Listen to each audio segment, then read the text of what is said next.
nossa vida. E se um milagre é provocado, nós queremos aprender, Senhor, com personagens bíblicos e muitas vezes personagens, Senhor, desqualificados, esquecidos, personagens, Senhor amado, que foram ocultos à visão do povo, que tiveram uma reação, ou melhor, tiveram uma ação, e esta ação provocou uma reação no céu. Ensina-nos nesta noite todo espírito de distração, todo espírito de barulho, todo espírito maligno que não nos permite parar para escutar, em nome de Jesus, que ele saia deste lugar. Somente o Espírito Santo tem a liberdade para atuar.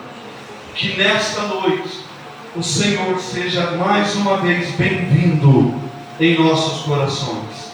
Fala conosco, que glorificaremos em nome de Jesus.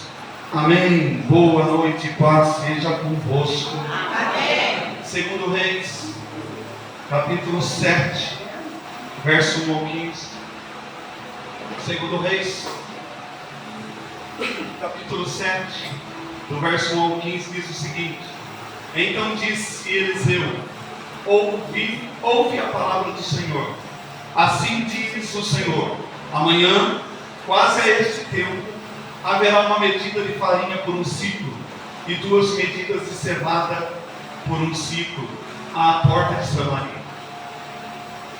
Porém, um Senhor, em cuja mão o rei se encostava, respondeu ao homem de Deus e disse: Eis que ainda que o Senhor fizesse janelas do céu, poder-se-ia fazer isso? E ele disse: Eis que o verás com os teus olhos, porém disso não comerás.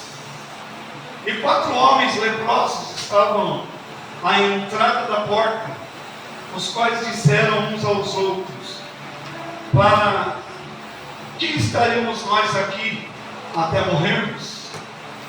Se dissermos: entramos na cidade, há fome na cidade, e morreremos aí. E se ficarmos aqui, também morreremos. Vamos nós, pois, agora, e passemos para o arraial dos sírios. Se nos deixarem viver, viveremos, e se nos matarem, então somente morreremos. E levantaram-se ao crepúsculo para irem ao arraial dos sírios. E chegando à entrada do arraial dos sírios, eis que não havia ninguém, porque o Senhor fizera ouvir no arraial dos sírios ruído de carros, ruído de cavalos, como o ruído de um grande exército, de maneira que disseram uns aos outros: Eis que o rei de Israel alugou contra nós os reis dos heteus, dos egípcios, para virem contra nós. Por isso se levantaram e fugiram do crepúsculo, e deixaram as suas tendas, seus cavalos, seus jumentos, e o arraial como estava, e fugiram para salvar a sua vida. Chegando, pois, esses leprosos à entrada do arraial, entraram em uma tenda, e comeram, beberam, e tomaram dali prata, ouro e roupas, e foram e os esconderam. Então voltaram e entraram em outra tenda, e dali também tomaram alguma coisa, e foram e a esconderam. Então disseram uns para os outros: Não fazemos bem, este é dia de boas novas, e nos calamos. Se esperarmos até a luz da manhã, algum mal nos sobrevirá. Por isso, agora vamos e o anunciaremos à casa do rei. Vieram, pois, e bradaram aos porteiros da cidade, e lhes anunciaram, dizendo: Fomos ao arraial dos sírios, e eis que lá não havia ninguém, nem voz de homem, porém só cavalos atados, jumentos atados, e as tendas como estavam. E chamaram os porteiros e o anunciaram dentro da casa do rei.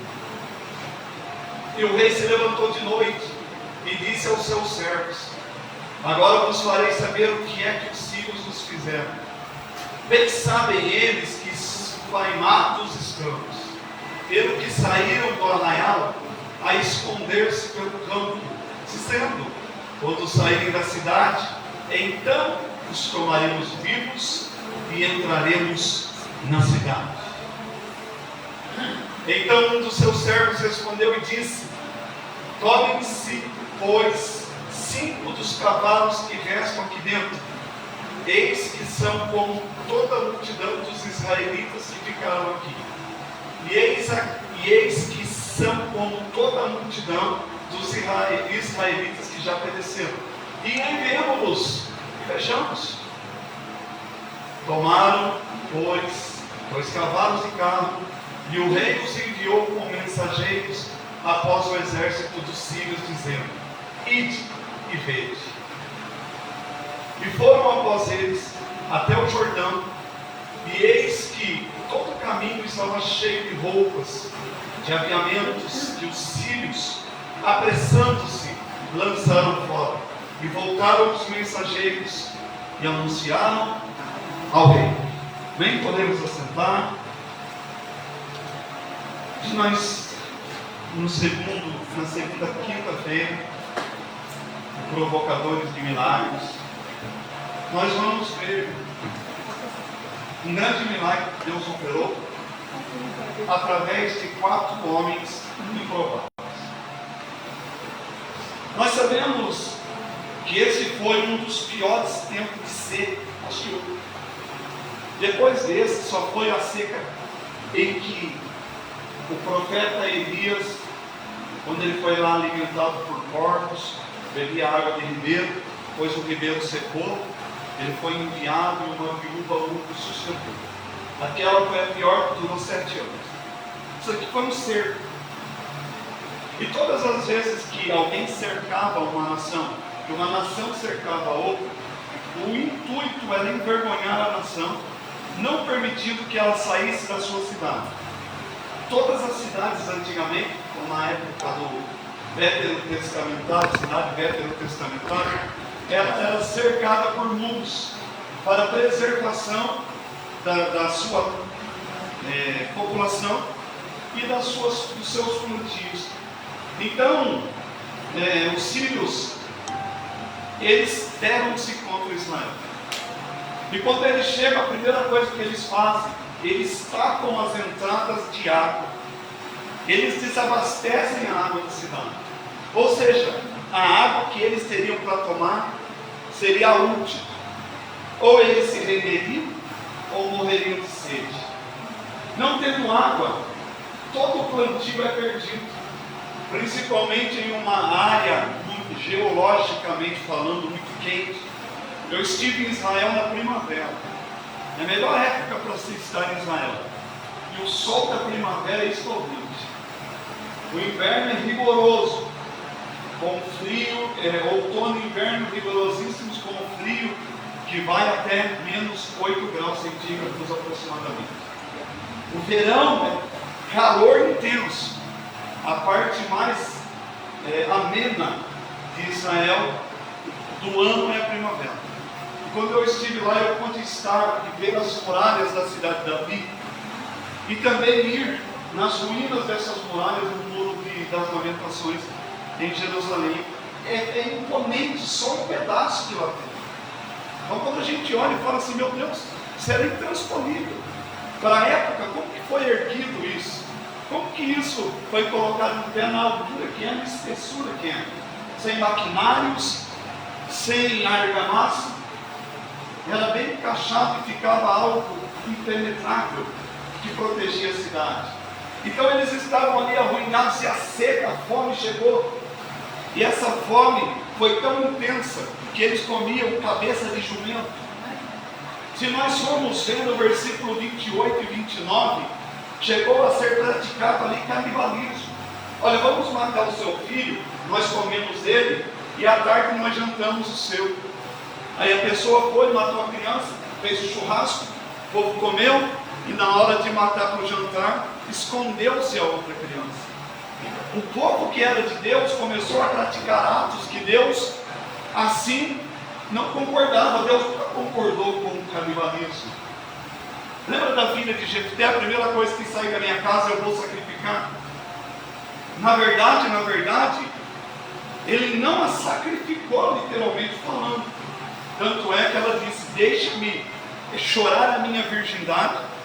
E disse que ela foi isolada do contato, do convívio com homens, não podendo ter sua família. O sacrifício dela não gerou a prole, porque para um rei, para um soldado, para um homem, para um profeta, ele tinha que ter sequência, continuidade, e ele não teve sua prole, porque Deus não aprova o homicídio, como Deus também não aprova o canibalismo. E no versículo, depois, vocês podem ver no versículo 28, leia na sua casa, marque isso, 1 Reis, 2 Reis 7, 28 e 29.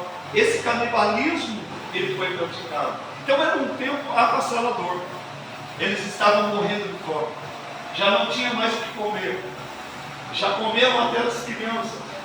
Comeram os jumentos.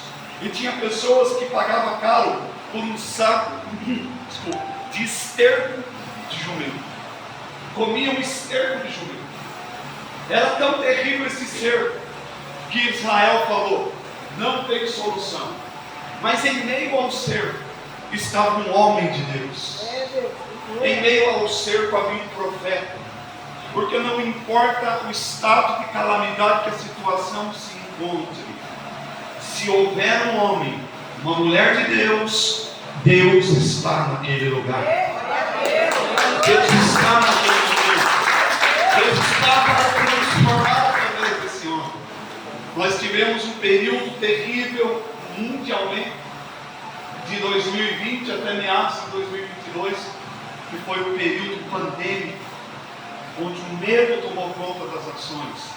Nós morávamos em uma cidade litorânea, em Peruíbe, e era terrível, uma cidade litorânea se tornar uma cidade fantasma. Nós íamos lá fazer compras, para entrar, para sair da cidade de Itariri, tinha que justificar. Para entrar em Peruíbe, tinha que justificar e falar assim: eu vou e vou voltar tal hora. E você deixava escrito que tinha que voltar tal hora, sob o risco de ser multado. Nós levávamos a nossa neta na praia deserta, e dava até medo de andar na cidade. A pandemia apavorou o mundo, mas na pandemia a igreja não parou. Porque pode vir pandemia, pode ter governo comunista, anarquista, pode sancionar redes sociais, mas a voz da igreja ninguém vai parar. Porque a voz da igreja ela começou a ecoar quando Cristo ressuscitou. Depois, no dia de Pentecostes, em Atos 2, nas primeiras 3.000 almas que se renderam ao Evangelho através da pregação dele. Toda a cidade estava enclausurada, menos 4 homens. 4 homens estavam fora dos muros. Por quê? Porque eram leprosos. E em Israel a lepra era condenável.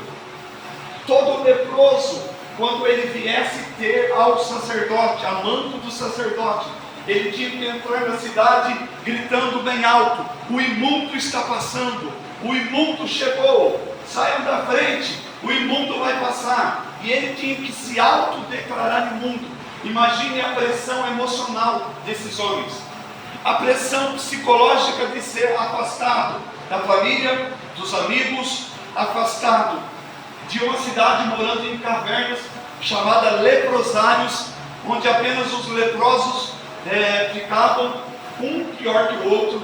Alguns estágios da lepra caíam dedos, nariz, orelhas. Eu não sei o estado que estavam esses homens, mas esses homens eram os únicos que estavam fora. Porém dentro havia um profeta, e o profeta, em determinado momento, ele abre a boca e ele diz: assim diz o Senhor. Porque nenhuma profecia bíblica começou: eu mando, eis que eu te digo. Eis que eu te digo é fruto da minha emoção. Tem muita gente se intitulando profeta que não cuida nem da sua vida sentimental, da sua vida financeira. Nenhuma profecia bíblica começa com eles assim, eis que eu te digo. Mas todas começam: assim diz o Senhor. Porque a palavra profética não é minha, a palavra profética é do Senhor. Aleluia. É Ele que declara, porque é Ele que muda, transforma e faz. Esses 4 homens eram ignorados pela sociedade. As pessoas queriam distância deles. Eles estavam em uma situação que apenas a morte, porque a lepra era irreversível, não tinha cura. A medicina não era tão avançada como hoje, a lepra era irreversível. Ou eles morreriam perdendo partes, ou morreriam de uma falência múltipla de órgãos a qualquer momento. Eles esperavam a morte, comiam do lixo, comiam daquilo que colocavam para fora dos muros, ou seja, eles não tinham uma comida fresca, uma roupa limpa, eles viviam a míngua, eles viviam as entregas. Mas esses 4 homens, judeus, porque eles tinham acesso à cidade, se eles eram judeus, eles tinham uma promessa: vocês são meu povo, não importa se eles são leprosos ou de fé sã, vocês são meu povo, meus povos, e de vocês eu vou cuidar. Deus não está preocupado com o seu momento atual, porque o sangue de Jesus nos purifica de todo pecado.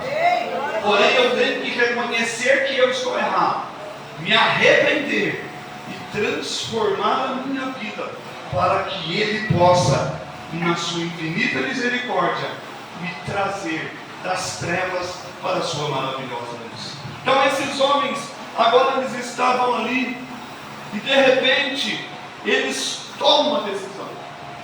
Eles cansaram da situação. Eles falam assim: nós estamos fazendo, nós estamos morrendo. A cidade está cercada.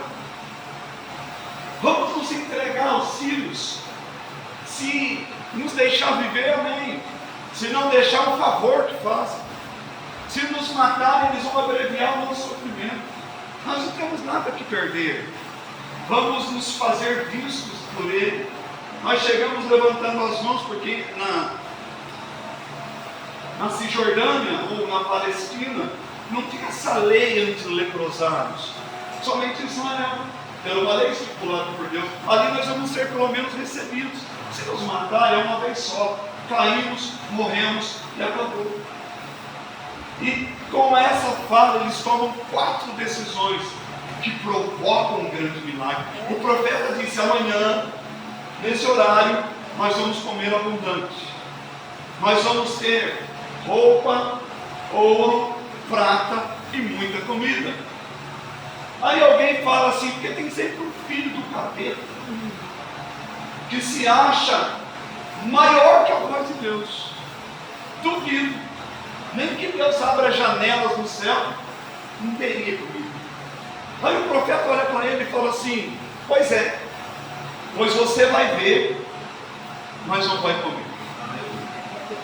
Só porque você foi bocudo. Nós perdemos grandes oportunidades na vida quando nós falamos demais. Deus nos deu 2 ouvidos e uma boca. Seja pronto ao ouvir e seja tardio em falar. Quem muito fala, segundo a minha falecida avó, dá bom dia para cavalos.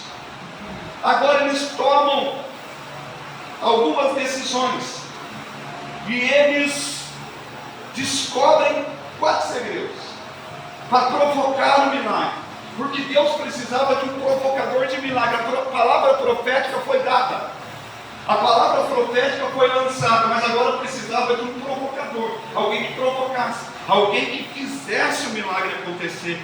Meus irmãos, a igreja está no mundo para provocar esse milagre. Um dia, quando a minha filha foi atropelada e ela caiu morta, comigo, o diretor de diaconato que deu todos os primeiros socorros, ele disse: pastor, pega o lençol que ela morreu.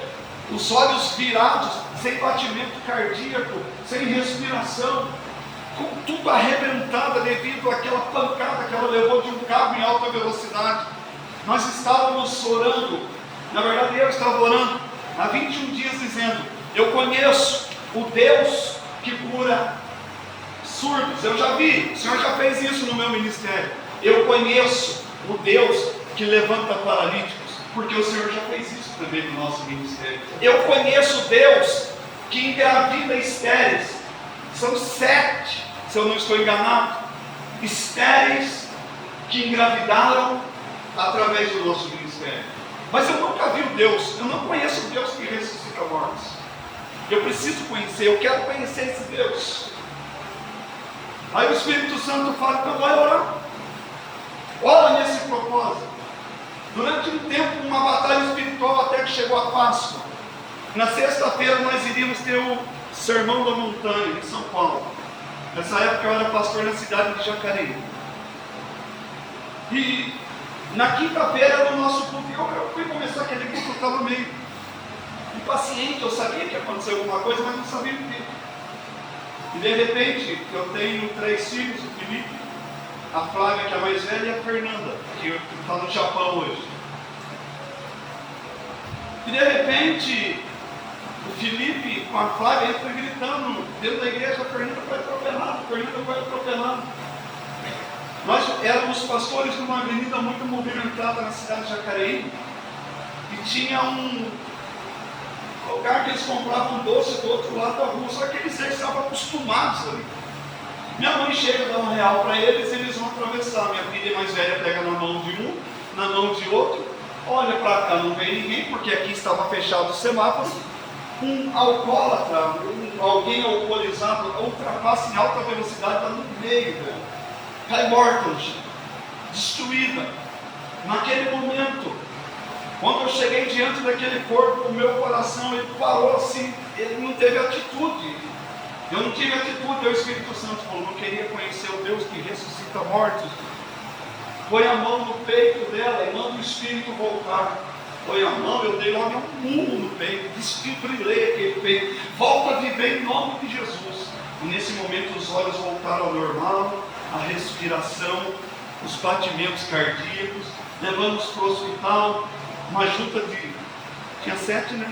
12 especialistas. Tem especialistas que eu nem conheço, nunca ouvi falar. Detectado derrame de sangue irreversível no lóbulo esquerdo do cérebro. Vai morrer até as 3 da manhã. 15 para as 3, a pastora tem um embate com um demônio que entra pela persiana da Santa Casa, um menino de uma igreja irmã nossa, operado da perna, acorda dormindo, e ele diz para a pastora, quem está aqui é o anjo da morte, ele vai levar sua filha. Minha filha nunca, do acidente ela não tinha falado uma palavra, ela começa a gritar desesperada, não deixa ele me levar, eu não quero ir, não deixa ele me levar. A pastora expulsa aquele demônio. No outro dia, a minha filha acorda como se nada tivesse acontecido, faz uma outra tomografia, o médico ficou assustado, pede um outro profissional, um outro parecer médico, tira uma outra tomografia. Naquela outra tomografia, o outro médico também ficou admirado e nos chama e diz assim, vocês acreditam em Deus? Então, nós somos pastores. Ele falou, pois é, o cérebro da sua filha está igual ao cérebro de um recém-nascido, não tem nem sinal do derrame. Minha filha hoje é engenheira mecatrônica, está no Japão, passando 2 semanas de férias no Japão, ficou um dia na China, do qual se arrependeu. Não sei quem quer ir para a China também, né? Do qual se arrependeu, mas aquela palavra ela morre até as 3 da manhã. O diabo que deu a palavra contrária vai ter que voltar anunciando, não morre mais, porque o Senhor operou um milagre. Provoca milagre, provoque a mão de Deus ao seu favor. Glória a Deus.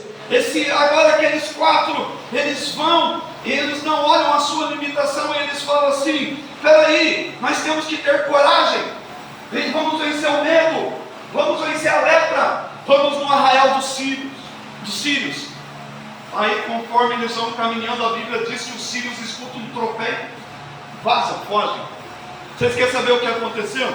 Então vocês vão me ajudar agora. Toda vez que eu vou bater esse pé, eu vou contar até 3, vocês batem junto. Para obedecer, senão nós não vamos fazer o barulho necessário. Aqueles leprosos eram provocadores do milagre. Eles davam um passo, o céu dava outro. Foi mais ou menos assim, ó. Vai, 1, 2, 3, 1, 2, 3, 1, 2, 3, 1, 2, 3, 1, 2, 3, 1, 2, 3, 1, 2, 3, 1, 2, 3. Os filhos falaram assim, tem um grande exército vindo contra nós. É apenas 4 leprosos que quiseram provocar um milagre. Todas as vezes que nós tomamos posição, o céu se movimenta junto conosco e provoca a bênção na nossa vida.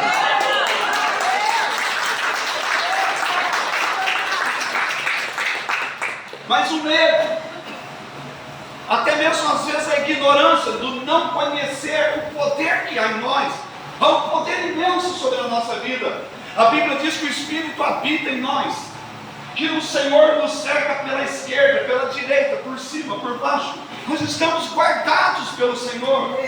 Só que nós nos calamos diante da adversidade, porque nós nos achamos incapazes. E se eu não orar e nada acontecer, alguma coisa sempre vai acontecer, porque a Bíblia diz: a oração da fé sarará o doente, e se ele tiver cometido pecados, os pecados seriam perdoados. Aleluia. A oração da fé sarará o doente. Tem uma pessoa que me procurou, falou quando veio na igreja que ia contar um testemunho. Primeiro culto nosso que nós oramos, alguém estava com um tendão rompido, o tendão do bíceps rompido. Não sei se é bíceps, não me lembro agora. É, isso. Daí estava rompido e ele sentia muita dor, já é uma pessoa de idade. Naquela noite o Espírito Santo falou assim: ora por alguém que está com algum problema em relação a essa parte do braço. A pessoa disse que veio, orou por essa pessoa. Quando chegou em casa, a pessoa tinha uma cirurgia marcada, e quando ela foi para casa, colocou a mão. No outro dia a pessoa não sentiu mais dor. Quando foi pôr a mão, apertou, não tem mais dor. Foi no médico, o tendão se restabeleceu, o tendão foi curado. A pessoa nem que estava. A oração da fé sarará o doente, não importa onde ele esteja, não importa o que aconteça com ele, não importa se ele crê ou não. Eu creio. A oração da fé, segundo quem ora, não quem recebe a oração, porque muitas vezes quem recebe a oração não tem discernimento absoluto para crer evidentemente que as bênçãos de Deus estão em nosso favor. Aqueles homens caminharam e Deus fez o resto. Você não pode parar. A Bíblia diz que todo milagre ele teve uma atitude. Moisés está parado por quê? Caminha. Josué entra no Jordão, cerquem a cidade. Toda bênção bíblica tem uma ação humana. É a sua atitude que vai provocar. É muito fácil ficar chorando, reclamando da vida, achando que não é capaz. Nós realmente não somos capazes, mas há um Deus que pode todas as coisas. Há um Deus que cura o câncer, há um Deus que cura a lepra, há um Deus que restaura o casamento, há um Deus que restabelece a saúde, independente de como a saúde esteja. Esse Deus está à sua disposição. Clama a mim e responder-te-ei. Clama, me busca, me faz, vem procurar, que eu vou me revelar, que eu vou dizer quem eu sou. Os leprosos não permitiram que as suas condições de fraqueza e debilidades os impedissem de prosseguir em busca da sobrevivência, em busca de alimento, em busca de dias melhores. Eles tiveram coragem de encarar a solidão, a estigmatização, a culpa, a segregação, a impotência, a desconfiança do povo. Eles estavam confiantes na graça de Deus, para que eles pudessem alcançar o livramento e se tornarem vitoriosos. Eles se portaram com ousadia em nome de Deus e caminharam firmes na busca dos seus propósitos e anseios. Não pare, não interrompa a sua caminhada. Está difícil. Quem disse que seria fácil? No mundo tereis aflições. Tem um bando de falsos profetas dizendo: no final a bênção acontece, todo mundo vai ser abençoado. Eu vou dizer uma coisa: tem gente que não vai ser curado, tem pessoas que nunca vão ganhar um carro, tem pessoas que vão morar de aluguel o resto da vida, mas o importante é que o nome seja escrito no livro da vida. É isso que nós temos que buscar, o nosso nome no livro da vida, para naquele dia ser chamados de benditos de meu Pai. Você nunca teve casa própria, mas aqui no céu você tem uma. Eu preparei este lugar para você. Segundo segredo, eles tiveram ânimo para agir em favor da sustentação das suas vidas. Nós não temos nada a perder. Não, o não nós já temos. Eu tenho tanto medo. O não eu já tenho. Vá à luta. Vá buscar. Esses 4 estavam animados para agirem firmemente contra a indiferença, a apatia, a indolência e a morbidez. Se tiver que morrer, que mal nos vai acontecer? Nós vamos morrer de qualquer jeito. A lepra vai nos matar. Vamos morrer de lepra ou morrer de fome? Tanto faz. Nós não temos nada a perder.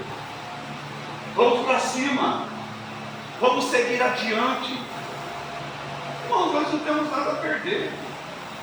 Esse mundo não nos merece. Nós não estamos nesse mundo para curtir esse mundo. Nós estamos aqui com uma missão programada.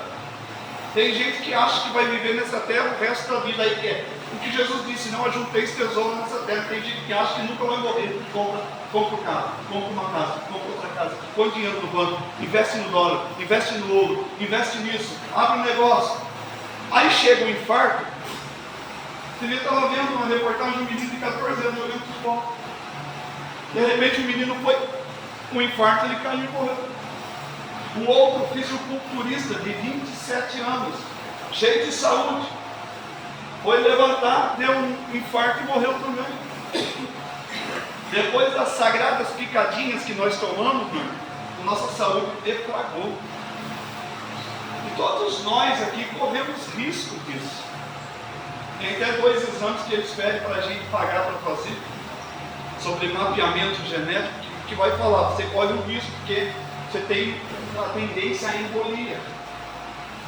Depois da pandemia, todos nós corremos risco a qualquer hora. Então nós temos que estar preparados. A Bíblia diz que Deus não nos colocou nesse mundo para viver por causa da comida. O que tem de cristão que não consegue dar preferência às coisas do céu? Olha, Mateus 6,33 entenda uma coisa: busque primeiro o reino de Deus e a sua justiça, e todas as coisas serão acrescentadas. Depois que eu buscar o reino e a justiça. A justiça do reino de Deus fala de engrandecer ao nome do Senhor. E como o Senhor vai ser engrandecido se eu vivo uma vida improba, suja, imunda? Como que eu vou engrandecer o nome do Senhor se eu compro e não pago?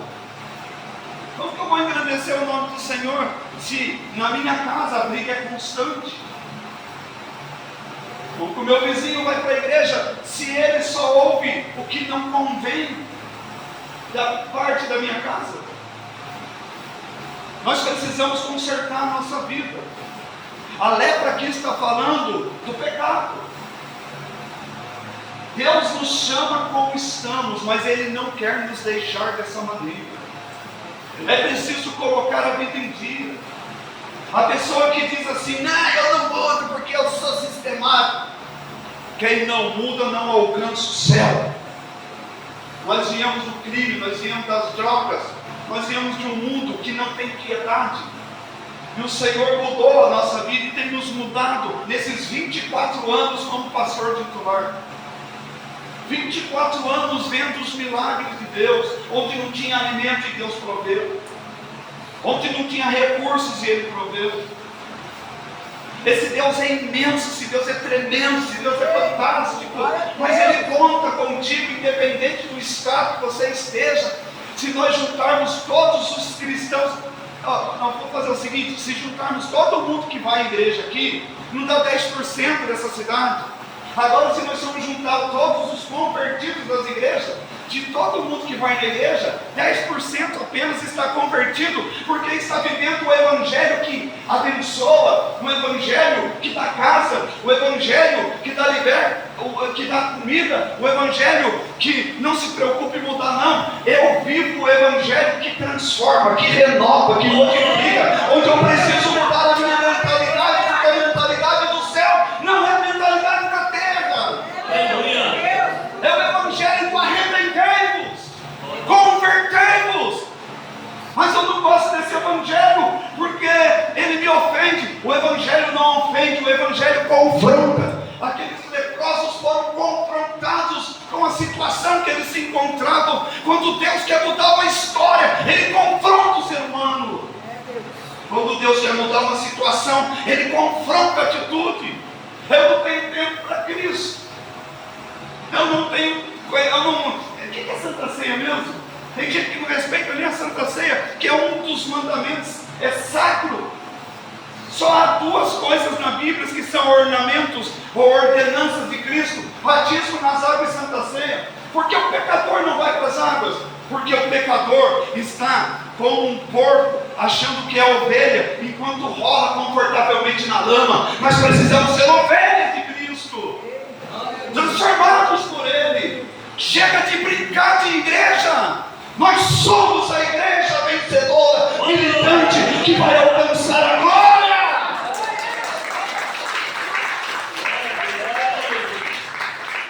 Se a gente tiver que morrer, tem problema. Assim pensaram. Certamente a pior derrota é a derrota sem luta.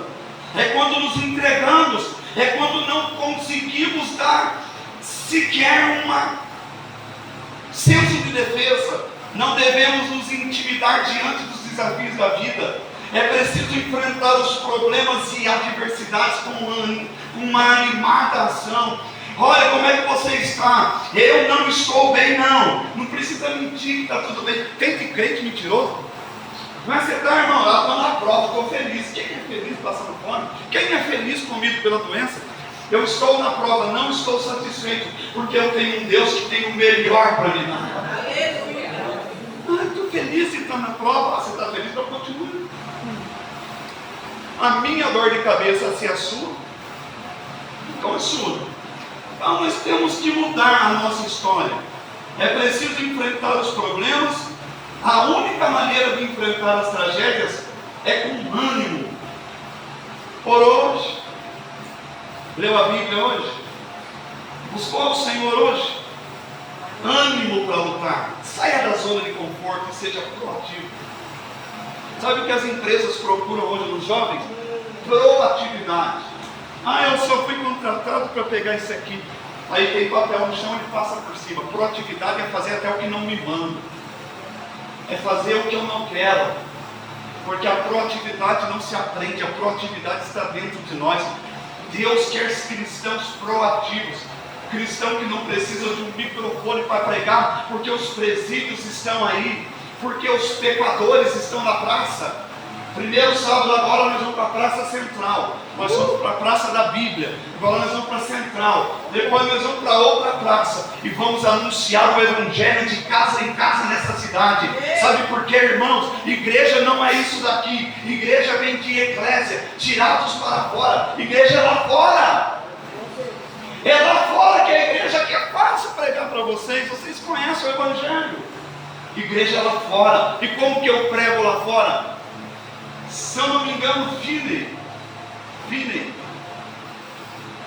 creio que sim, Finney disse assim: pregue o Evangelho, se for preciso, use palavras.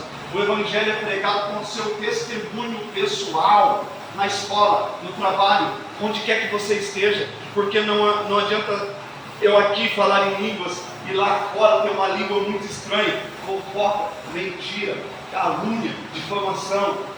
Deus quer a nossa boca para glorificá-lo. Deus quer os nossos olhos para glorificá-lo. Deus quer os nossos ouvidos sanados para ouvir a voz dele e não confundir. Aleluia. Com promessas vãs. Então esses homens agora eles tomam essa atitude e descobrem o terceiro segredo: tiveram esperança para crer em dias melhores. Eu não sou de mentir a respeito de bênção, não. Bênção é provocada. Mas eu acredito em dias melhores. Eu acredito que esse país ele vai ter dias melhores. Porque nós aprendemos a lição. Os aposentados aprenderam a lição, né? Então nós vamos ter dias melhores a partir do ano que vem. Essa cidade terá dias melhores. Porque eu creio que uma promessa que foi feita pelo nosso excelentíssimo prefeito, ele vai cumprir. E se ele cumprir essa promessa, essa cidade voltará a ter dias gloriosos. Eu acredito, eu estou orando para ele. Estou abençoando a vida da prefeitura, abençoando essa cidade. E nós vamos ter muito orgulho de Flórida Paulista. Eu morei em Belo Horizonte, eu morei em São Paulo, eu morei em Jacareí, eu morei ali perto de Franca. Eu morei em cidades assim, grandes, médias, pequenas, Cruzeiro, Rio Grande da Serra, no ABC Paulista. Mas nós vivemos um paraíso. Tem três cidades que nós vivemos que eu considero paraíso. Santo Antônio do Aracanguá, onde eu pastoreei, nós reabrimos a igreja, porque a igreja estava escandalizada. Hoje temos uma catedral em Santo Antônio do Aracanguá. Na época teve briga de fato em pessoas grandes da igreja. Macedônia, uma cidadezinha de 9 mil que não tinha ninguém na cidade. Deus nos deu uma prosperidade imensa naquela cidade. Ganhamos terreiro. O irmão chegou para nós assim, o irmão foi abençoado com 1.000 metros quadrados, né? 1.000 e poucos metros quadrados de terra. Ele falou: pastor, eu estou te dando 300 metros quadrados. Comecei a dar risada, porque o irmão era muito sarrista. Falou: não, mas é sério, estou te dando 300 metros quadrados de terra. Pode até lá amanhã demarcar, a terra é sua. Deus conhece as suas necessidades, mas Ele quer ser sua prioridade. Ele quer ser Senhor sobre as suas necessidades. Terceiro segredo: esperança de dias melhores. A esperança é o que dá sentido à existência humana. Se você não tem esperança, esperança vem em duas palavras dela: esperar em confiança. O texto nos dá conta que os 4 leprosos não tinham mais nada a perder, portanto não pensaram em outra alternativa senão a avançar, pois ainda existia esperança. Não tinham mais nada a perder, não tinham mais nada a se apegar. Perderam bens, perderam status, perderam posição, perderam saúde. Quem não tem nada tem tudo, porque quando nos apegamos em Deus, e Deus é tudo em nossa vida. Amém? Então eles deixaram uma zona de conforto e eles partiram em direção daquilo que eles almejavam. E o quarto segredo: eles descobriram que é urgente na vida. Tem gente na vida, queridos, presta atenção. Ou você tem coisas urgentes. Tem 2 tipos de coisas na vida: as urgentes e as que podem esperar. Tem gente que se preocupa demais com as que podem esperar e se esquecem das urgentes. Jesus falou assim: valorize as coisas urgentes. Tem gente que esquece da família e se preocupa apenas com os prazeres do mundo. Tem pessoas que esquecem daquilo que é básico para eles: uma boa alimentação, uma mente fresca, e eles investem apenas em coisas passageiras. Jovens gastam tanto dinheiro com drogas, com álcool. É uma geração que pensa assim: a vida é uma só e ela é curta, então temos que aproveitar. Isso é mentira. A vida não é uma. A vida é uma só, sim, é um contínuo, mas a vida não é curta, a vida é eterna. E o que adianta eu viver nessa vida sentindo todos os prazeres e perder a minha eternidade? Então eu não tenho que me preocupar com essa vida apenas, eu tenho que me preocupar com a vida que vem depois que acabar essa vida na terra. E a eternidade só há 2 lugares: céu e inferno. Pastor, não pode falar sobre o inferno. Jesus falou mais do inferno do que do céu, porque Jesus estava alertando o pecador do perigo que ele corria e da bondade do céu. Não, Jesus não é um objeto barato que precisa ser vendido. Alguém aqui quer aceitar Jesus? Alguém aqui quer passar pelas águas? Fala uma vez só: Jesus não é uma bijuteria, Jesus é algo valioso. Jesus é um bem valioso, Filho do Deus Altíssimo, que morreu nesse mundo em nosso favor. Jesus não é um prato de comida que eu escolho se eu como ou não. Jesus não é uma joia barata, uma bijuteria barata que eu acho que eu vou comprar ou não. Você precisa se arrepender dos seus pecados, porque a Bíblia diz: arrependei-vos e convertei-vos para que sejam apagados os vossos pecados. Depois de arrepender e de se converter, eu preciso passar pelas águas. Quem crê e for batizado será salvo. Não adianta passar a vida inteira na igreja e rejeitar o batismo, porque sem o batismo ninguém entra no céu. É preciso nascer de novo. Ele disse para Nicodemos, depois se converteu, se tornou um discípulo de Cristo. É preciso nascer de novo. A princípio ele ficou triste, a princípio ele ficou cabisbaixo, mas a vida nos dá oportunidades. Estar aqui foi uma oportunidade que a vida me deu. Eita glória. Uma cidade que eu nem imaginava estar.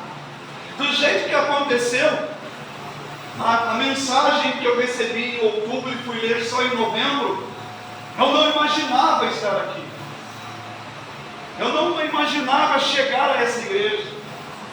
Mas Deus me trouxe a uma cidade fantástica, a um povo maravilhoso. Nós aos domingos nós já vamos começar a ter dificuldades de espaço, porque a palavra tem sido pregada como ela deve ser pregada.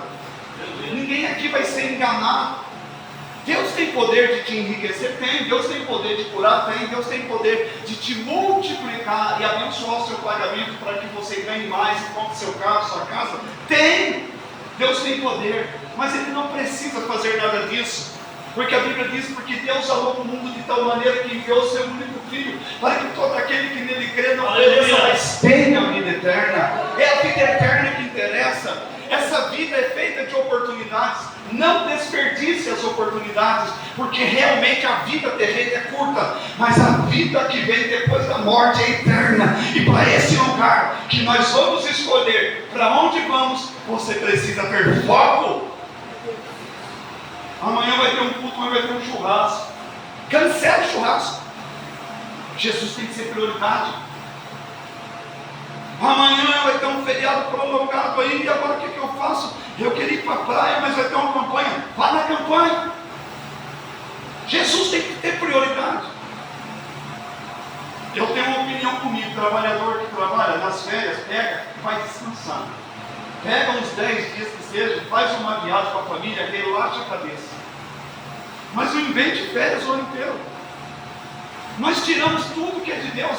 Tempo de vir no culto nós tiramos. Ou porque nós estamos cansados. Se nós estamos cansados é porque trabalhamos. E se nós trabalhamos é porque Ele nos deu saúde. Se eu estou cansado porque meus filhos, eles correm muito. Irmãos, presta atenção, quem é pai e mãe aqui, principalmente de criança. Nunca chame o seu filho ou sua filha de danado. Sabe o que significa danado? Condenado ao inferno. Toda vez que você fala menino danado, você está falando: esse menino está condenado ao inferno. Em aniversário nunca cante: é hora, é pique. Eu nem sei isso. Ra-tim-bum. Sabe o que significa ra-tim-bum? Amaldiçoado ao inferno. Aí a gente acha que é normal. Hoje eu vi, passando, não sei se você acompanha comigo, 2 vídeos de 2 crianças. Um menininho de 1 ano que estava brincando com os pais, de repente ele parou, começou a olhar e fez assim, ninguém via nada, só um menino. E uma menina já um pouquinho mais velha, que tem uns 3 anos, que ela fazia assim: sai, sai, sai. E a mãe, estava só a mãe e a menina vendo, e a mãe não. O mundo espiritual é real. Nós estamos em uma luta. E a vitória depende de uma posição sua. De entender que Deus não é responsável por aquilo que lhe compete fazer. O que é para Deus fazer, Ele vai fazer. O que é para Deus fazer, Ele vai mover um mundo para te abençoar. Mas o que é para você fazer, Ele não vai mover uma parte. Porque é você que tem que fazer. É você que precisa ir. Então nós estamos agora diante dessa realidade. A vida te dá uma oportunidade. Eles levantaram, olha só o que eles falaram: vamos agora. Não pode deixar para amanhã. Amanhã eu lavo a louça. Lava agora. Eu estava estudando sobre a louça. Vocês sabiam que tem um demônio que se alimenta de sujeira da louça? E às vezes a pessoa vê e acorda cansada. Você deixa a louça lá na pia, esse demônio é atraído por essa sujeira. Eu esqueci o nome.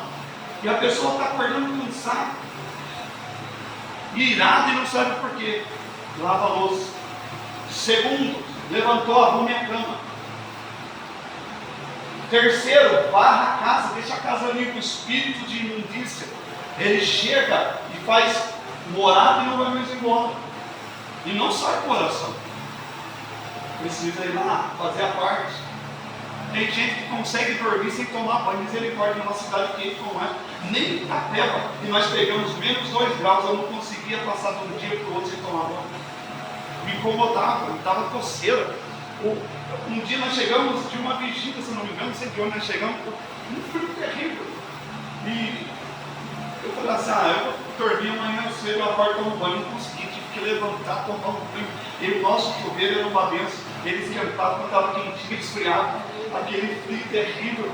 De madrugada, tomei banho, parecia esse demônio que aqui não.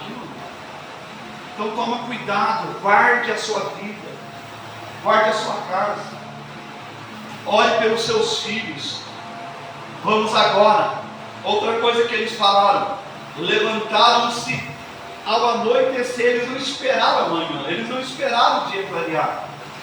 O texto revela que eles não esperaram amanhecer, o que era natural. Entretanto, havia um sentido de urgência, uma celeridade de ação imediata. Entenderam que não podia perder tempo, não perca tempo, pois aquela era a hora oportuna, o tempo estratégico para agir. Era o tempo apropriado, o tempo favorável de Deus se manifestar, o dia D de Deus em suas vidas. Eu não sei, mas talvez hoje seja o dia D de Deus na vida de alguém que aqui esteja. Como Ele restaurou o perdão, Ele pode curar o câncer. Como Ele restaurou a vida sentimental de muitas pessoas, Ele pode te libertar da questão financeira. Sim, Ele pode fazer um milagre, Ele pode fazer coisas grandes. Eu não sei se eu contei aqui para os meninos de um testemunho que eu vivenciei. Nós vivenciamos esse testemunho na cidade de Jacareí, de uma moça, hoje ela já está na glória, falecida Ana Paula. Ela era nossa tesoureiro na igreja do Vila Formosa em Jacareí.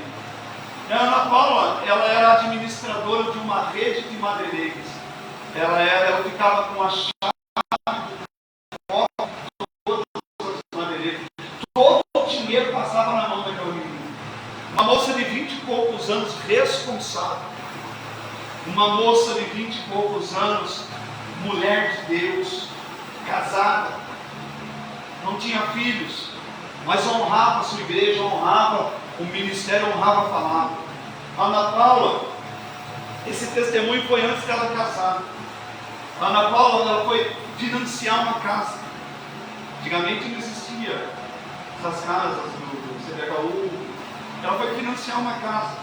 E quando ela foi no banco, havia uma restrição no nome dela, que ela não sabia por quê. Ela não sabia como aquela restrição havia acontecido. E a dívida naquela época, isso foi a 2000, mas de lá nós fomos para Aracanguá, 2005. A bênção dela foi na base de 2003. Aquela menina, fiel ao Senhor, fiel à família dela. Ela tinha um Fusca, ela vendeu o Fusca, R$2.000, a dívida era de 4, ela pagou os R$2.000. Tem gente que tem dívida, recebe dinheiro, faz outra dívida, mas não paga a dívida dela. Eu já falei sobre isso aqui a semana passada. Ela deu 2.000, aí ela pôs o joelho no chão e disse: Deus, eu sou fiel, Deus, eu quero pagar. Eu vendi meu carro, eu paguei a metade, eu vou, não sei quanto tempo eu vou andar de ônibus. O Senhor sabe que eu quero pagar, só que agora é só um milagre. E milagre é contigo. E eu confio no Senhor. E ela disse: não, só. Passou um tempinho, essa moça foi dormir, e ela teve um sonho com um homem, um rapaz calvo, bem vestido, que tinha um envelope quarto na mão e entregava para ela. E ela acordou à noite. Eu voltou a dormir. No outro dia de manhã, ela acorda bem cedo para ir trabalhar. Ela morava em Jacareí e trabalhava em São José dos Campos. E o Vila Formosa é um bairro muito alto. Se vocês acham que aqui tem morro, vocês não foram para Jacareí. É um bairro que o morro pega. E ela estava descendo a casa dela no pé do morro, e tinha umas 2 ou 3 entradas só, e ela estava longe da entrada. Quando ela passou a primeira entrada, estava no meio da segundo quarteirão crescendo, alguém gritando: Paula, E a Ana Paula olha, quando ela vê o senhor grisalho, com um papel pardo nas mãos. O papel pardo estava meio cheio. Ele pega aquele papel pardo e diz assim: Ana Paula, teu primeiro? Sou. Alguém mandou te entregar isso. Quando ela pega para olhar, ela olha, cadê aquele homem? O homem havia desaparecido. A Ana Paula falou que ela teve uma dor de barriga. E ela voltou para a casa dela. Quando ela volta para a casa dela, a mãe assusta, o problema não vai trabalhar. Ela tremendo, conta o sonho do envelope, a mãe ajuda a abrir. Quando ela pega aquele envelope que ela abre, ela falou assim que ali dentro tinha R$2.000 em notas. E ela disse que a nota era tão nova que parecia de brinquedo. Deus é fiel. Aleluia. Porque é fiel ao reino dele. Se você é fiel, fique em paz. Ele é fiel aos propósitos. Quem cuida do reino tem por Deus cuidar dos seus negócios. Deus cuida daquele que cuida da sua casa, do reino. Como que eu cuido do reino? Vai ganhar mais um para Jesus e traz aqui. Amanhã nós vamos para Pacaembu, no evangelismo. Nós íamos, na quarta deu um probleminha, questão médica, mas falei para o pastor, quando a gente faz esses exames, nós não ficamos bem. Então, com a irmã, falei, sexta-feira nós vamos estar aí. Segundo discipulado depois do batismo. São 8 semanas de discipulado. Semana que vem tem outra. Todos que batizarem aqui, nós vamos ter 8 semanas de discipulado. Porque não pode ganhar uma alma e jogar ela na igreja e deixar ela se virar. Vem cá que eu vou te ensinar. Vou te ensinar o que é Jesus. Vou te ensinar o que é pecado. Vou te ensinar como andar na luz. Como renunciar ao pecado. Vou te ensinar a ser honesto. Senta aqui comigo, nós vamos ler a Bíblia junto. Aí vai eu e a pastora, a gente senta com a pessoa, ensina a Bíblia, discipula a família dela e fortalece a fé do recém-convertido. No último domingo eu vou fazer o batismo aqui. Pastor, não tem ninguém, não tem por hora, porque você vai sair daqui hoje, você vai pensar numa pessoa que Deus vai colocar no teu coração, e pelo menos uma alma nós vamos descer esse tanque batismal no último domingo desse mês, porque é o Senhor que faz a obra, é o Senhor que edifica, é o Senhor que transforma. Amém? Então aqui agora eles saem. Quando os 4 leprosos responderam com coragem, com ânimo, com esperança e sentido de urgência àquele tempo de crise e perplexidade, Deus interveio proporcionando livramento e dignidade a todos. O texto diz que os inimigos fugiram ao anoitecer. Exatamente quando os 4 se levantaram, os inimigos fugiram. Igreja prostrada, inimigo em pé. Igreja de joelhos, inimigo fugindo. Aleluia. Igreja caminhando, inimigo correndo. Porque quando caminhamos, o exército celestial caminha conosco. Amém? Então, a oportunidade agora. Esse é o tempo de você provocar milagres na sua vida. Amém? Nós vamos orar. Eu vou estar ungindo vocês. Deixa eu guardar isso. Eu vou estar ungindo vocês. Se porventura houver alguém doente, fique aqui. Se for mulher, vai falar para a pastora: olha, eu estou doente do fígado. Ela vai. Porque tem gente que quer adivinhar até a doença. Em nome de Jesus, doença no rim, no baço, no coração, na perna. Quando orar pelo doente, pergunta para ele onde é a dor. Onde é a dor? Na coluna. Em nome de Jesus, dor na coluna, sai agora. Não tem que adivinhar. Deus abençoe quem está em casa. E precisa orar pelo